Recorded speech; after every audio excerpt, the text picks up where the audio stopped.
KUGAN CASSIUS for Rifle TV in association with Macklin's Gym Marbella. What do you do? Don't know. Listen, mate, it's 8:45. These 6:30 press conferences, great idea, absolutely rammed with hundreds of people. But then you walk out at 8:45 in Hull and go, oh, blimey, I've got to go.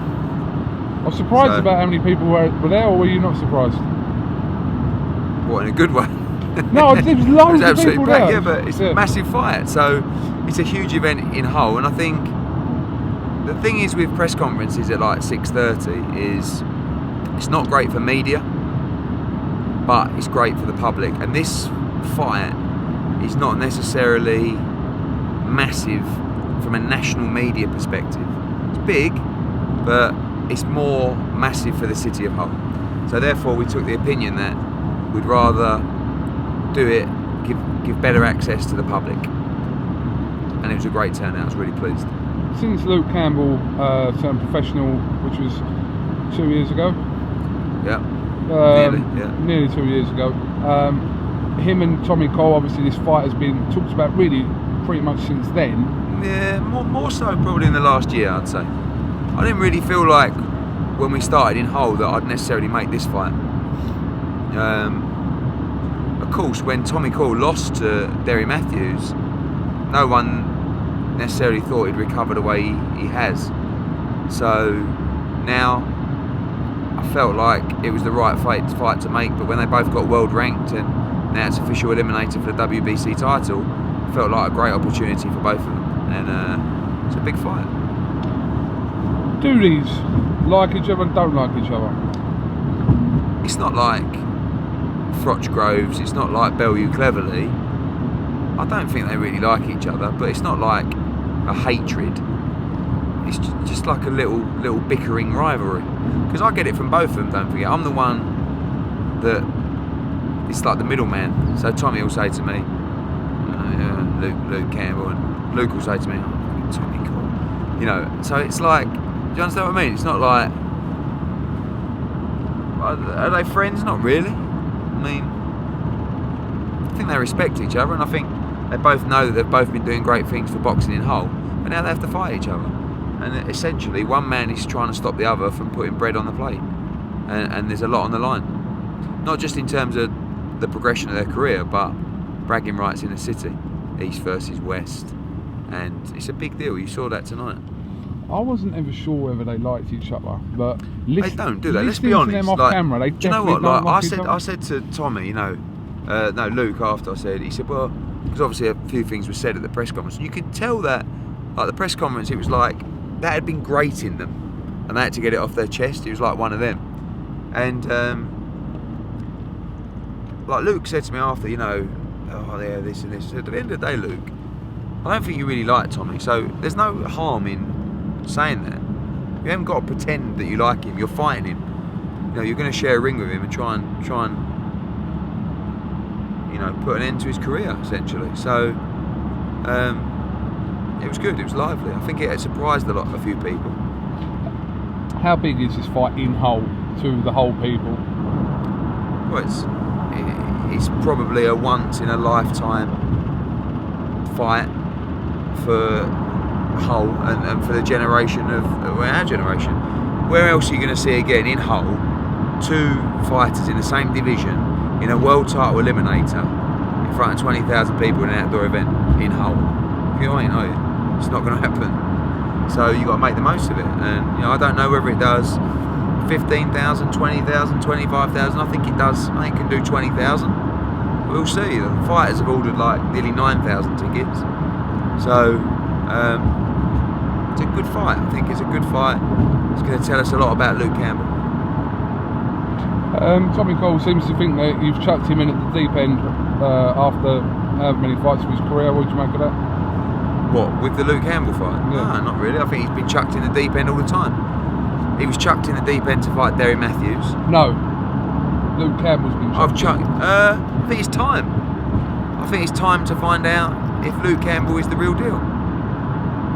And of course there's levels above Tommy Coyle, but this is the right fight at the right time to see where Luke Campbell's at. And if he's not good enough, he'll get beat. But he's the favourite for sure. But you know, Tommy's going to ask him all the right questions. This is an eliminator, not a final eliminator, but eliminator, which will lead into a final eliminator at some point. So at some point, it's a big opportunity. They're both world ranked now.